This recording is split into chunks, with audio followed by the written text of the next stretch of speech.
शान्ताकारं भुजगशयनं पद्मनाभं सुरेशं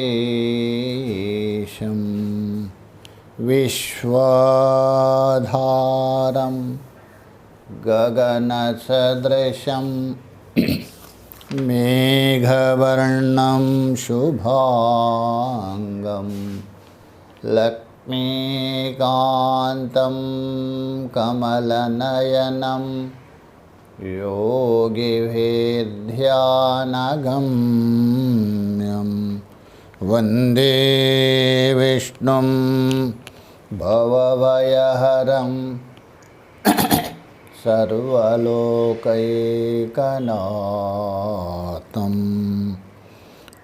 यं ब्रह्मा वरुणेन्द्ररुद्रमरुतः शृण्वन्ति दिव्यैस्तवे वेदैसाङ्गपरक्रमोपनिषदै गायन्ति यं सामगा ध्यानावस्थिततद्गतेन मनसा पश्यन्ति यं योगिनो यशान्तं न विदुसुरासुरगणा देवाय तस्मै नमः देवाय तस्मै नमः। गुरोर्ब्रह्मा गुरोर्विष्णु गुरोर्देवो महेश्वरः गुरुः साक्षात् परं ब्रह्म तस्मै श्रीगुरवे नमः तस्मै श्रीगुरवे नमः।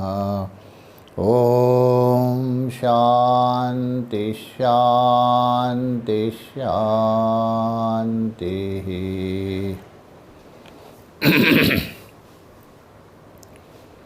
हम लोग श्रीमद् भगवद गीता के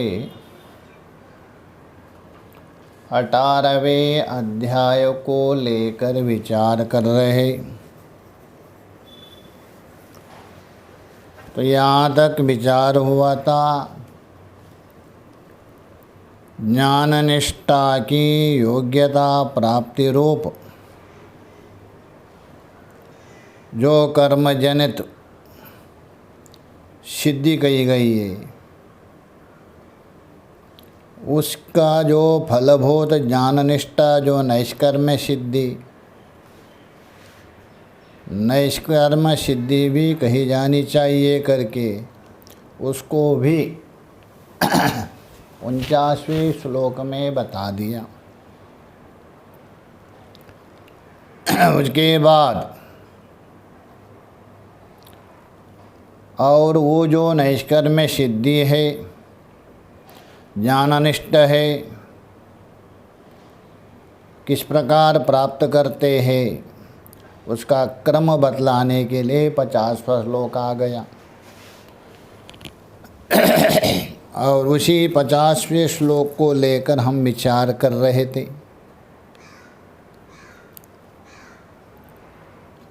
तो ये भगवान ने बता दिया, अर्जुन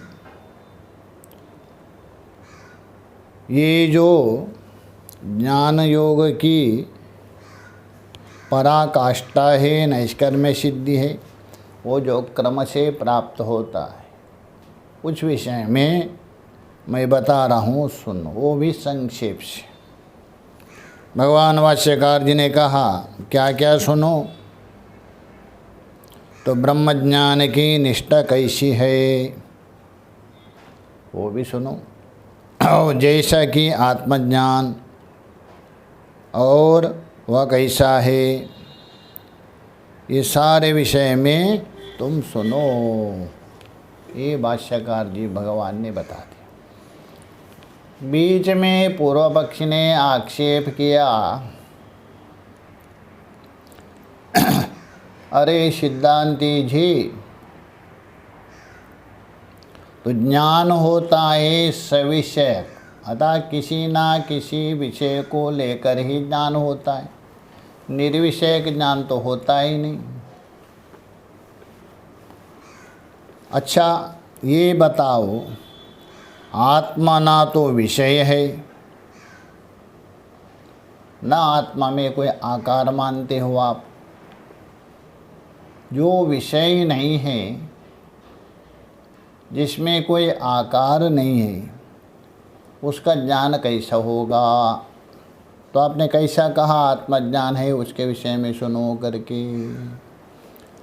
तो ये प्रश्न किया पूर्व पक्षी ने। तो यहाँ तक हम लोगों ने विचार किया था। ये सिद्धांति उत्तर दे रहे, देखो पूर्व पक्षी जी, आपने जो आक्षेप उठाया अथवा आपने जो प्रश्न किया, ज्ञान सविषयक होता है, आत्मा विषय नहीं है, ना आकार है, ये बात ठीक है। किंतु ऐसा भी नहीं है, आत्मा में कोई आकार ही नहीं है, ये नहीं कह सकते आप। क्योंकि श्रुति और स्मृति यदि बता रहे तो आपको मानना पड़ेगा, आत्मा में भी आकार मानना पड़ेगा। इसी भाव से सिद्धांति समझा रहे, देखिए पूर्व पक्ष को। ननु, ये ननु पूर्व पक्ष नहीं है, सिद्धांति। किंतु ये जो आत्मा है उसमें भी आकार है, उसमें प्रमाण देखिए, आदित्य वर्णम। वही गीता के 8वें अध्याय में बता दिया, सर्वस्य दातारमचिन्त्य रूपम आदित्य वर्णा तमसा परस्तात्। वहाँ देखिए, आदित्य वर्णा तमसा परस्तात्। वह आदित्य वर्ण, आदित्य के समान हैं, आदित्य के वर्ण हैं। अच्छा, आदित्य वर्ण जो बता रहे, क्या कोई आकार नहीं है क्या? हो गया ना आकार, स्वयं भगवान बता रहे 8वें अध्याय में। और दूसरा बात रूप के लिए देखें, भारूपा सत्य संकल्पः, भारूप है, बृहदारण्यक में आता है। अभी देखें, भारूपा, रूप भी बता रहे, तो इसलिए आकार भी है, उसके लिए प्रमाण हो गया गीता, और रूप है उसके लिए प्रमाण हो गया श्रुति, भारूपा। और भी देखिए, स्वयं ज्योति, और वो कैसे है? स्वयं ज्योति, बृहदारण्यक में बता दिया। अच्छा, स्वयं ज्योति मतलब है यहाँ ज्योति है, प्रकाश है, रूप आ गया और आकार भी आ गया। बृहदारण्यक में बता रहे ज्योतिर्ब्राह्मण में, अत्रायं पुरुषा स्वयं ज्योतिर्भवति। इसलिए श्रुति और स्मृति प्रमाण है, तो श्रुति स्मृति प्रमाण के बल से उसमें आकार भी सिद्ध होता है, रूप भी सिद्ध होता है। इति आकारवत्वम आत्मना श्रूयते, आत्मा में आकार है, इसलिए आप कैसा प्रश्न किया, आत्मा आकार नहीं, ज्ञान का विषय नहीं बनेगा करके। आकार तो है, आत्मना श्रूयते। पूर्व पक्षी बता रहे, अरे वहाँ आदित्य वर्णम भारूपा स्वयं ज्योति के द्वारा आकार थोड़ा बता रहे, आकार नहीं बता रहे वहाँ जो बता रहे उसका तात्पर्य सुनो। अब यहाँ पूर्व पक्षी सिद्धांत को समझा रहे न तमोरूपत्व प्रतिषेधार्थत्वा तेषां वाक्यानाम। अरे सिद्धांति जी, आप तो विचारक हैं, आप तो बुद्धिमान हैं। ये जो वाक्यों का दृष्टांत दिया, चाहे तो गीता का हो या बृहदारण्यक का, आदित्य वर्णम भारूपा स्वयं ज्योति करके, इसे आकार थोड़ा सिद्ध कर रहे हैं। ये तो तमो रूपत्व प्रतिषेधार्थत्वा तेषां वाक्यानाम, क्योंकि ये जो वाक्य है आपने दृष्टांत प्रतिपादन किया, वो वाक्य ये बता रहे हैं तमो स्वरूपत्व का निषेध करने के लिए। अर्थात वो तम स्वरूप नहीं है, अंधकार स्वरूप नहीं है, उसका निषेध करने के लिए, आकार सिद्ध करने के लिए थोड़ा है। तो इसलिए बोल रहे हैं तेषां वाक्यानाम, उसी को स्पष्ट कर रहे। देखिए, द्रव्य गुणाद्याकार प्रतिषेधे, आत्मा द्रव्य स्वरूप भी नहीं है और गुण स्वरूप भी नहीं है।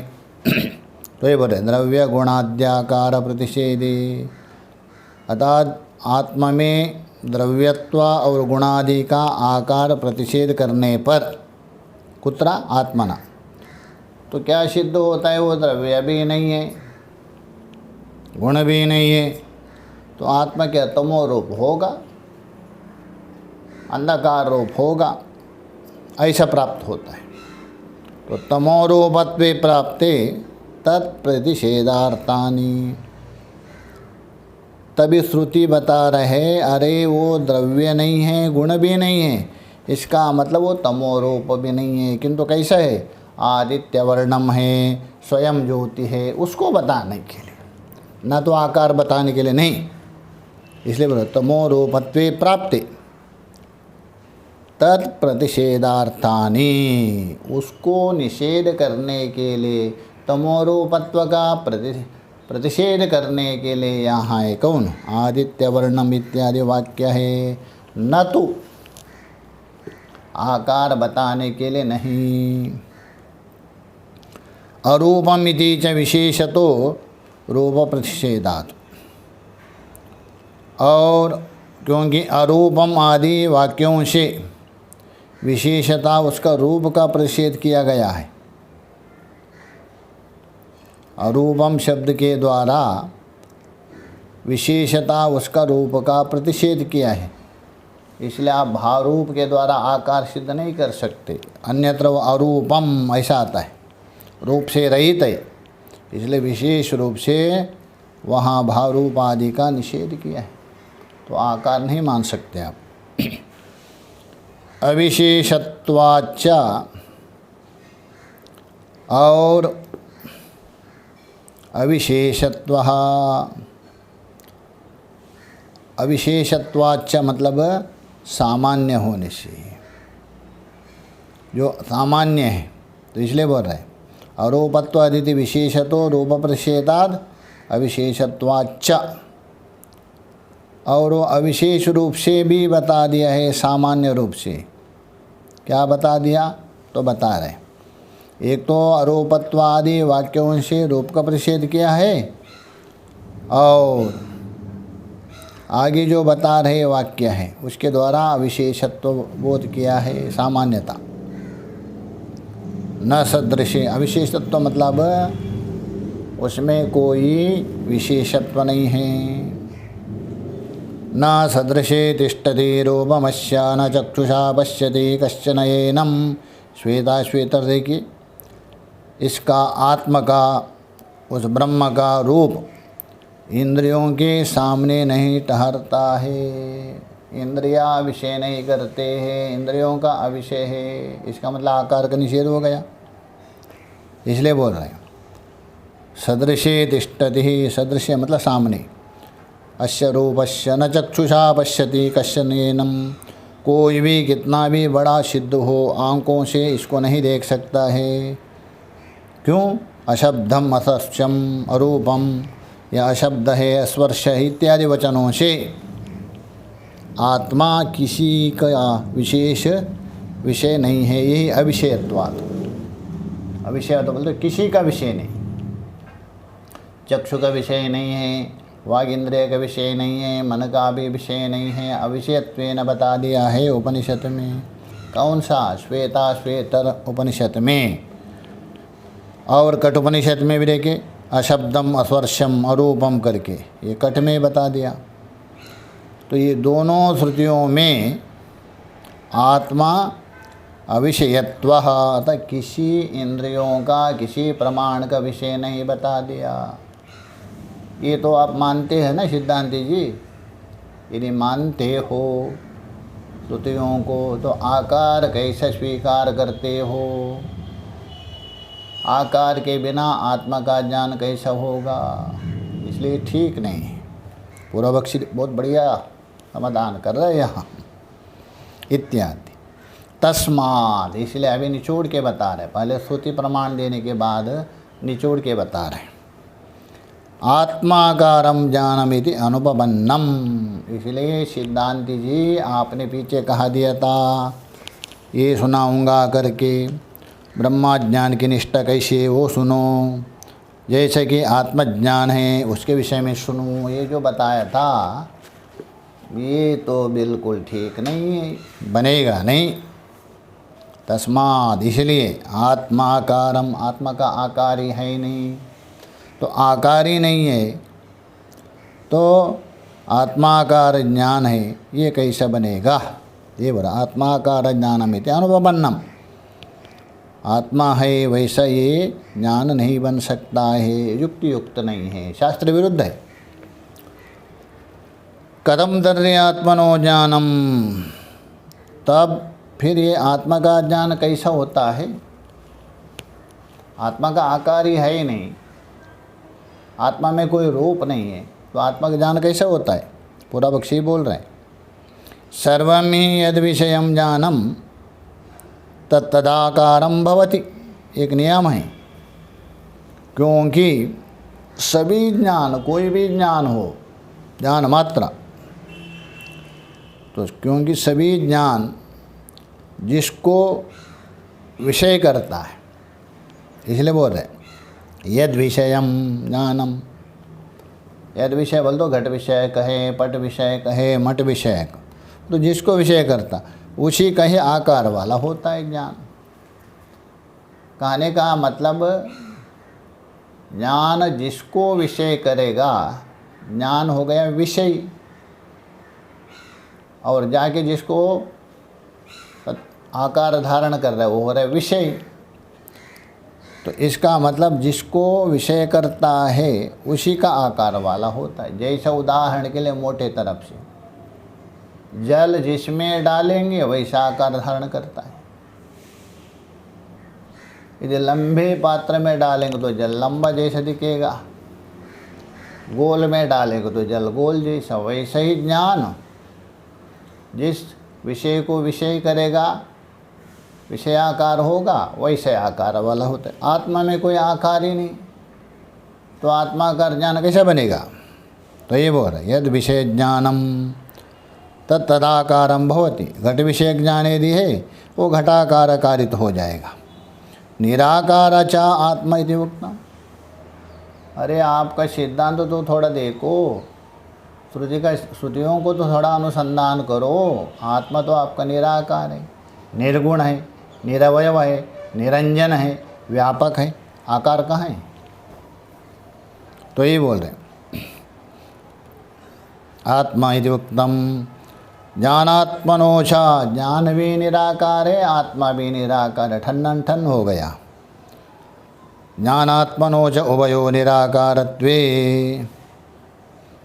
फिर ज्ञान और आत्मा दोनों निराकार होने से उसमें तो ये बोल रहे हैं ज्ञानात्मनो उभयो निराकतम तद भावना निष्ठा। ज्ञान भी निराकार है, आत्मा भी निराकार है, तो उसमें भावना और निष्ठा कैसा हो सकती है? बोल रहे तो बड़े बड़े बात आप, ज्ञान निष्ठा है और आत्मज्ञान है, ये सब बोल रहे हैं, किंतु पहले ये तो बताओ आत्मा आकारवान है, आत्मा भी निराकार है, ज्ञान भी निराकार। निराकार निराकार को विषय करता है, अंधा अंधे को दिखाता है, वैसा हो जाएगा।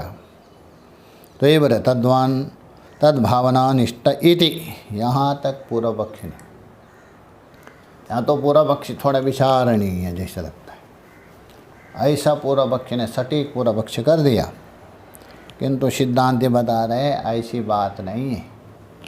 देखो पूर्व पक्षी जी, ये जो हम बता रहे अपने मन मर्जी से नहीं, ये तो शास्त्र सम्मत है और महापुरुष है, उनके दृष्टि को लेके बोल रहे हैं, इसलिए आप ऐसा नहीं कह सकते। तो उसको ये बता देंगे न अत्यंत निर्मलत्वा स्वच्छत्वा सूक्ष्मत्व उपपत्ते आत्मनो, ये बिल्कुल ठीक बोल रहे हैं, क्योंकि आत्मा कैसा है, अत्यंत निर्मल है, सलिलवत, इसलिए अत्यंत निर्मल है।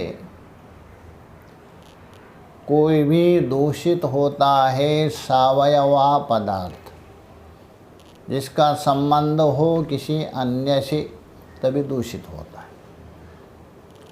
वायु तक दूषित हो सकता है क्यों, सावयव पदार्थ।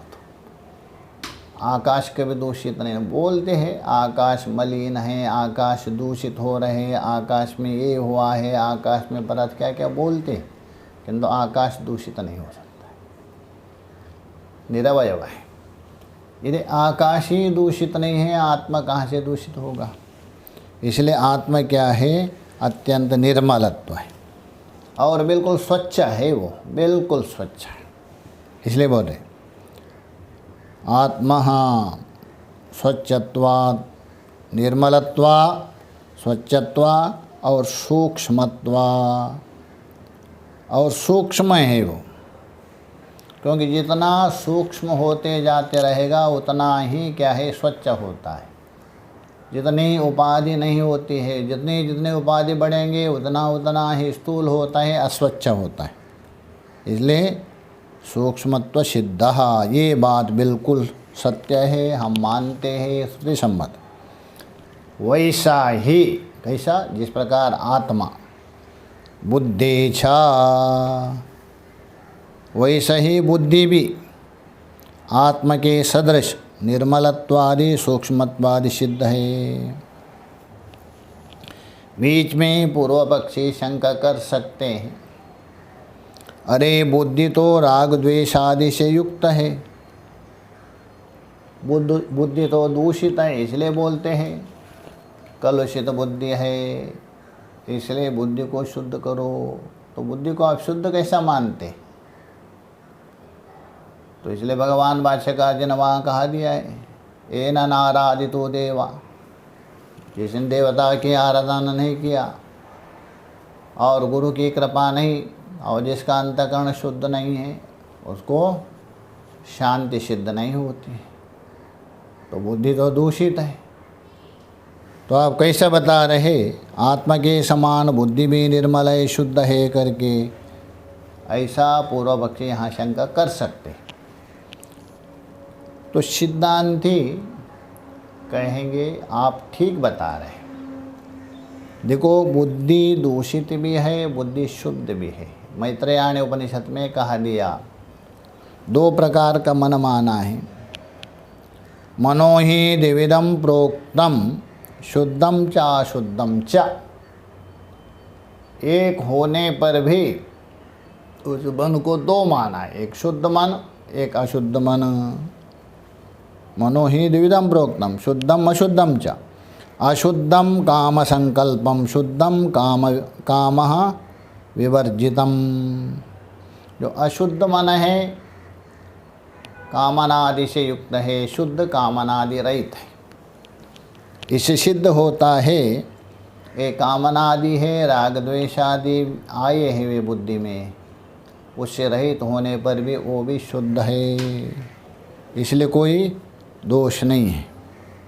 तो इसलिए बता रहे। और दूसरा बात है कठोपनिषद में देखिए स्पष्ट बता दिए वहाँ, एष सर्वेषु भूतेषु गूढ़ो आत्मा न प्रकाशते। संपूर्ण भूतों में विद्यमान छुपा हुआ ये आत्मा है, प्रकाशित नहीं होता है। और दृश्यते त्वग्रया बुद्ध्या सूक्ष्मया सूक्ष्मदर्शी भी, ऐसे नहीं, त्वग्रया बुद्ध्या, अति सूक्ष्म, अति निर्मल, अति पवित्र बुद्धि के द्वारा सूक्ष्म तत्व को देखने वाले देखते हैं। देखिए वहाँ देखते हैं बुद्धि के द्वारा बता दिया, इसलिए बुद्धि निर्मल पवित्र सूक्ष्म है, कोई विरोध नहीं, श्रुति सम्मत है, यही बता रहे। बुद्धि चा आत्म समान नैर्मल्यत्वादुपपत्ति, आत्म चैतन्याकार भासत्व उपपत्ति, इसलिए उसका आत्म चैतन्य के आकार से आभासित होना बन सकता है। अर्थात आत्म चैतन्य रूप से बुद्धि भाषित हो सकती शुद्ध होने से। बुद्ध्याभासम मन प्रकरण में बोल रहे, आत्मा से भाषित हो गया बुद्धि, बुद्धि से आभासित हो गया मन, और तद आभासानि इंद्रियाणि, मन के द्वारा आभासित इंद्रिय है, क्योंकि मन के साथ इंद्रियों का संबंध है। और इंद्रियाभास, वो इंद्रियों का संबंध देह हमें, तो इंद्रियों के द्वारा आभासित हो गए स्थूल शरीर। अतो हो लौकिके, देखिए क्रम से आ गया, सबसे निकट आत्मा के है बुद्धि, वो आत्मा से प्रकाशित हो रहे, बुद्धि से मन प्रकाशित हो रहे, मन से इंद्रिया प्रकाशित हो रहे, इंद्रिय से शरीर प्रकाशित हो रहे, शरीर तक आ गया।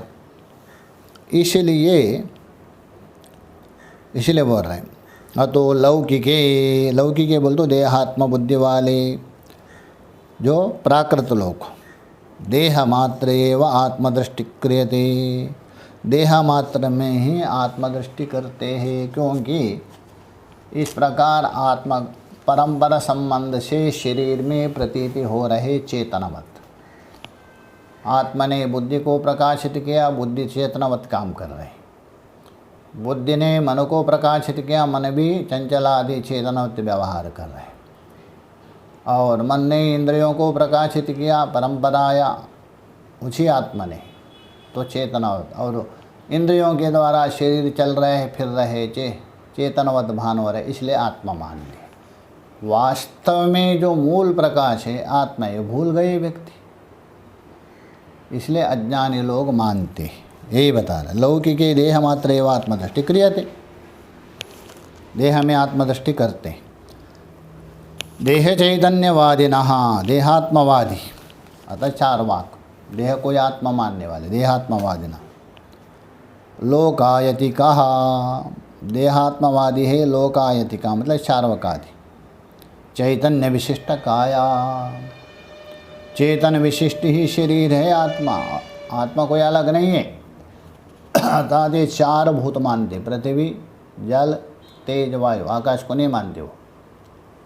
ये चार भूतों का संगात हो जाता है, शरीर बनता है, तो मिलने से उसमें एक चेतन उत्पन्न होता है, इसलिए चेतन विशिष्ट शरीर मानते। जैसा वो दृष्टांत भी बढ़िया बढ़िया दे देंगे, आपको बिल्कुल ऐसा समझाएंगे आप सत्य मानेंगे। जैसा गुड़ है, किण्व आदि सब मिलने पर उसमें एक नशा उत्पन्न होता है, मादकता आता है, शराब बनता है, अनेक वस्तु मिलके। अथवा पान है, चूना है, सुपारी है, कत्ता मिलाने से क्या है, एक लालिमा उत्पन्न होती है। वैसे ये चार भूतों का संगात होने से, कौन, पृथ्वी जल तेज वायु, आकाश नहीं मान, एक चेतन उत्पन्न होता है इन चारों से।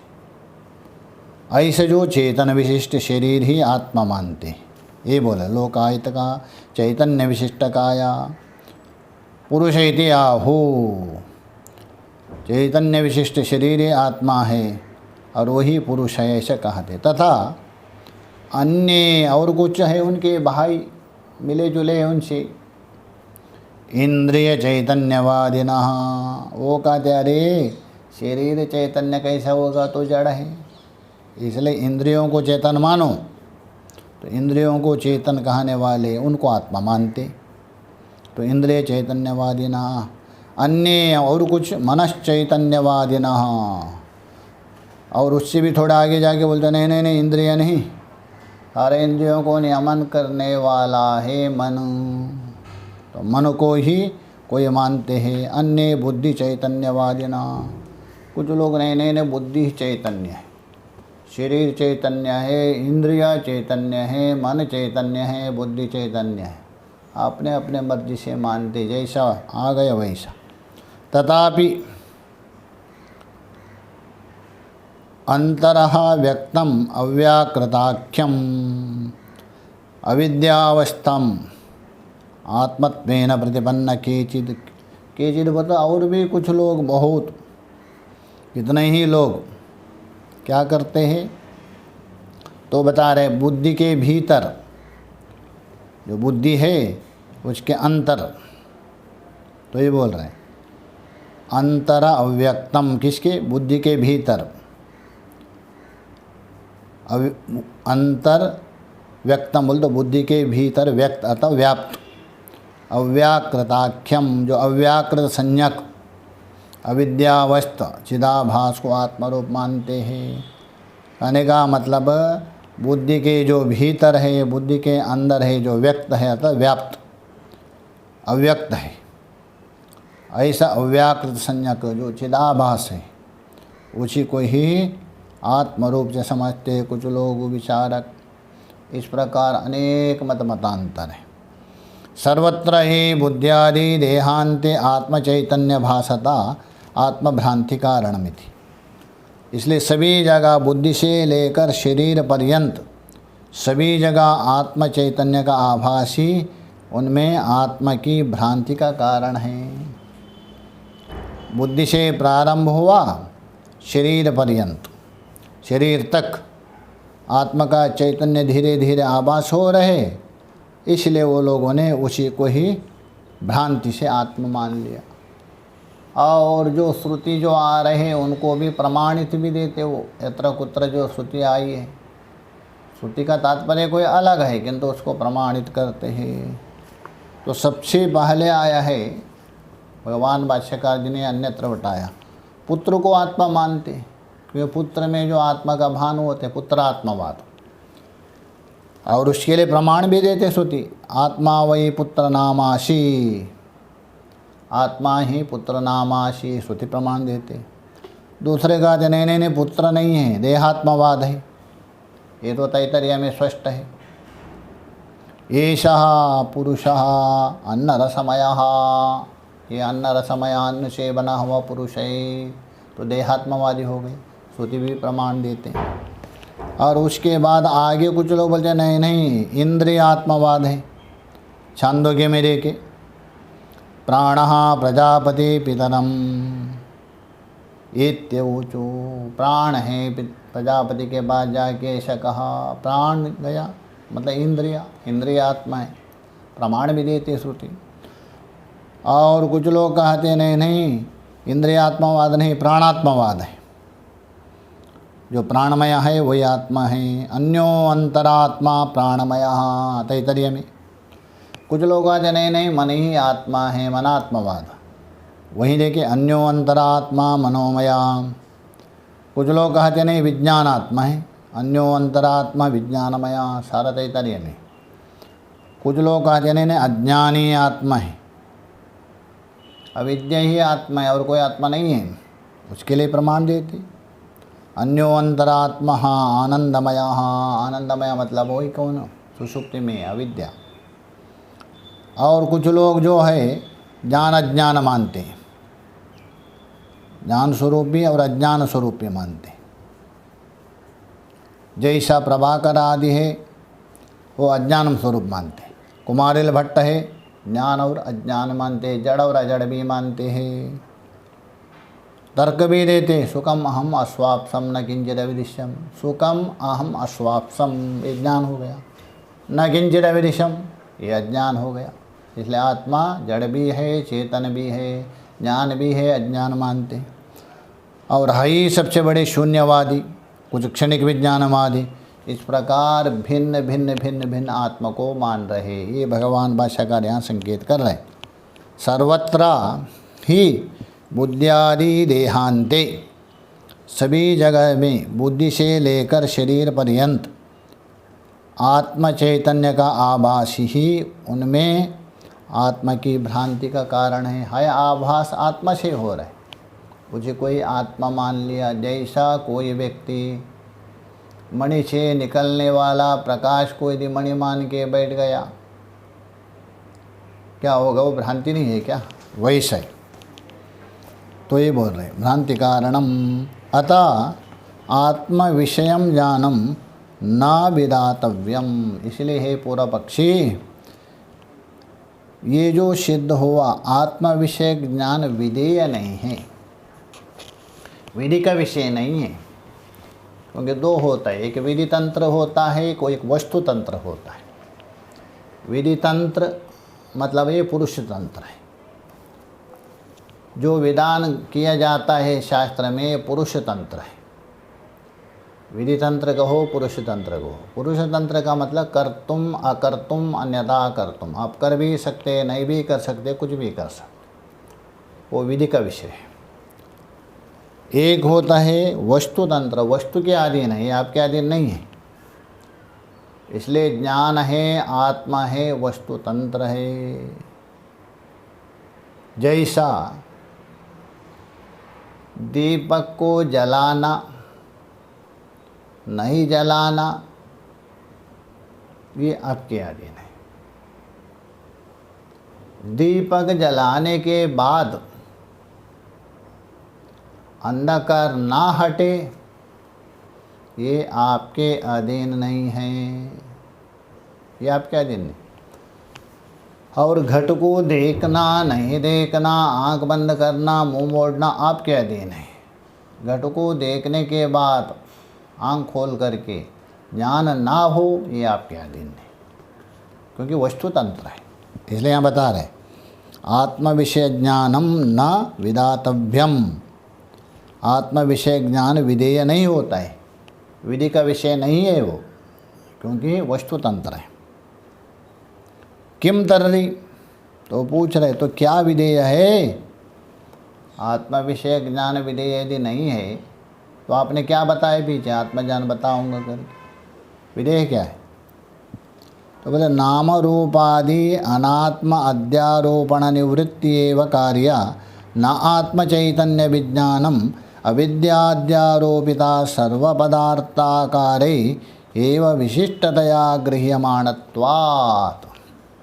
सुनो, नाम रूपादि, नाम है रूपादि, अनात्म अध्यारोपण निवृत्ति। अस्ति भाति प्रिय रूप है आत्मा, उसमें नाम रूपादि अनात्म वस्तुओं का जो आत्मा में अध्यारोप है, उसी का निवृत्ति ही कर्तव्य है। बस यही शास्त्र का कर्तव्य है। जैसा आप कुआं खोदते हो, आप मतलब महाराज हम नहीं कुआं, मतलब एक उदाहरण, कोई कुआं खोदता है क्यों? जल प्राप्ति के लिए नहीं, जो जल है उसके ऊपर पड़ा हुआ जो आवरण है मिट्टी पत्थर, उसको हटाने के लिए। किंतु व्यवहार क्या करते? जल प्राप्ति के लिए कुआं खोद रहा हूँ, कुआं खोदा, जल मिल गया, ऐसा व्यवहार करते। वैसे ही यहाँ भी नाम रूपादि अनात्माध्यारोपिता निवृत्ति, नाम रूपादि जो अनात्म वस्तुओं का जो अध्यारोप है आत्मा में, उसकी निवृत्ति कर्तव्य है। तो ये बोल रहे हैं एव अध्यारोपिता निवृत्ति एव कार्य न आत्मचैतन्य विज्ञानम। आत्मचैतन्य विज्ञान का प्राप्त करना नहीं है, वो स्वतः प्राप्त है। जैसे जल वहाँ प्राप्त है पहले से, किंतु मिट्टी और पत्थर आदि ने आवृत्ति किया है। आत्म चैतन्य प्राप्त नहीं, स्वतः प्राप्त है। तो ये बता रहे एव आत्म चैतन्य विज्ञानम नात्म चैतन्य विज्ञानम अविद्याद्यारोपिता सर्वपदार्थकारे एव विशिष्टतया गृह्यमाणत्वात्। क्योंकि ज्ञान अविद्या द्वारा आरोपित समस्त पदार्थों का आकार ही विशेष रूप से ग्रहण किया हुआ है। शुद्ध ज्ञान रूप से वहाँ ग्रहण नहीं हो रहे, ज्ञान को ग्रहण तो कर रहे, किंतु अविद्या द्वारा आरोपित समस्त पदार्थों के आकार से ही विशेष रूप से ज्ञान को ग्रहण कर रहे, अलग अलग अलग अलग अलग ये बोल रहे हैं। अविद्याद्यारोपिता सर्व पदार्थकार्य एवं विशिष्टतया, विशिष्ट रूप से ज्ञान का ग्रहण हो रहा है। उपाधि विशिष्ट बोलते उपाधि विशिष्ट ज्ञान। अतएव ही विज्ञानवादिनो बौद्ध, इसी कारण से जो विज्ञानवादी है, क्षणिक विज्ञानवादी, बौद्धों में चार है, सौत्रांतिक है, वैभाषिक है, योगाचार है, माध्यमिक है। जो योगाचार है वही क्षणिक विज्ञानवादी। ये जो विज्ञानवादिनो बहुधा विज्ञान व्यतिरेकेण वस्तु एव नास्तीति प्रतिपन्ना, ये क्षणिक विज्ञानवादी वाले हैं योगाचार। वो कहते हैं विज्ञान से अतिरिक्त, विज्ञान से भिन्न अन्य कोई वस्तु ही नहीं है, बस विज्ञान ही है। दो प्रकार का विज्ञान है, एक आलय विज्ञान, एक प्रवृत्ति विज्ञान। अंदर निरंतर जो धारा चलती है अहम रूपेण, अहम अहम अहम अहम करके, वो धारा है आलय विज्ञान। वही जो बाहर प्रवृत्त होता है घटपट, ये प्रवृत्ति विज्ञान मानते हो। तो ही बता रहे विज्ञान व्यतिरेकेण वस्तु एव नास्ति इति प्रतिपन्ना, इस प्रकार मानते हैं, जानते हैं। प्रमाणांतर निरपेक्षताम च स्वसंविदितत्वाभ्युगमेन, और दूसरा है प्रमाणांतर निरपेक्षताम, और अन्य किसी प्रमाणांतर के आवश्यकता नहीं मानते वो लोग। स्वसंविदितत्व अभ्युगमेन, उस ज्ञान को, अर्थात जो क्षणिक विज्ञानवाद है उसी को स्वसंवेद्य है, स्वयं स्वयं का ज्ञान होता है। स्वसंवेद्य बोल तो स्वयं स्वयं को जानता है। ऐसा मानने के कारण, ऐसा स्वीकार करने से उसको जानने के लिए कोई प्रमाण नहीं मानते हैं। कौन? क्षणिक विज्ञानवादी बौद्ध। कहने का मतलब है ये जो योगाचार है बौद्ध, उनके मत में ज्ञान क्षणिक है और वो ज्ञान अपने आप बोध होता है आपको, उसको जानने के लिए कोई प्रमाण की आवश्यकता नहीं है, ऐसा मानते हैं। यही बता रहे, अवश्य नहीं होता। तस्माद्, इसलिए अविद्याद्यारोपण निराकरण मात्रं ब्रह्मणि कर्तव्यम न तो ब्रह्मज्ञाने यत्ना अत्यंत प्रसिद्धत्वात्, इसलिए निचोड़ करके बता रहे। तस्मात्, इसलिए सुतराम अविद्या अध्यारोपण निराकरण मात्रम, अर्थात ब्रह्म में अथवा ज्ञान में जो अविद्या द्वारा अध्यारोपण किया है, नाम रूप आदि क्या है, अध्यारोप है। किसमें? उस ब्रह्म में।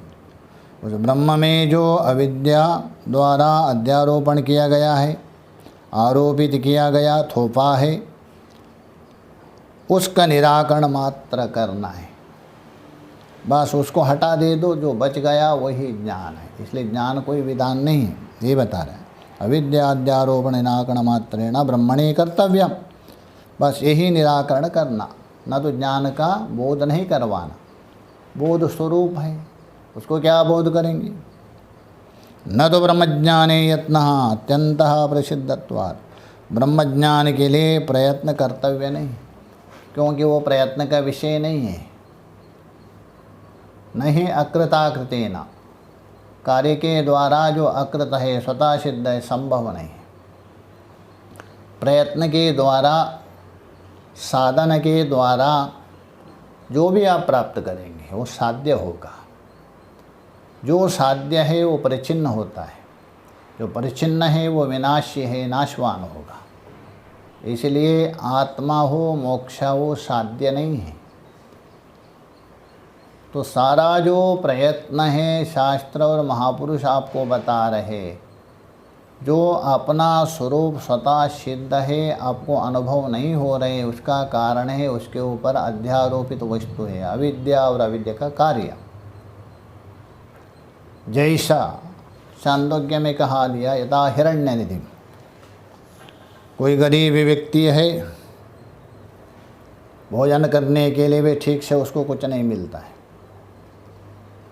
और धन के लिए चिल्लाता है, अरे हमारे पास कुछ है ही नहीं, किंतु दिन रात जो धन जहाँ है उस आंगन में, उसके ऊपर बैठ रहे, सो रहे, सब कुछ है, किंतु पता नहीं।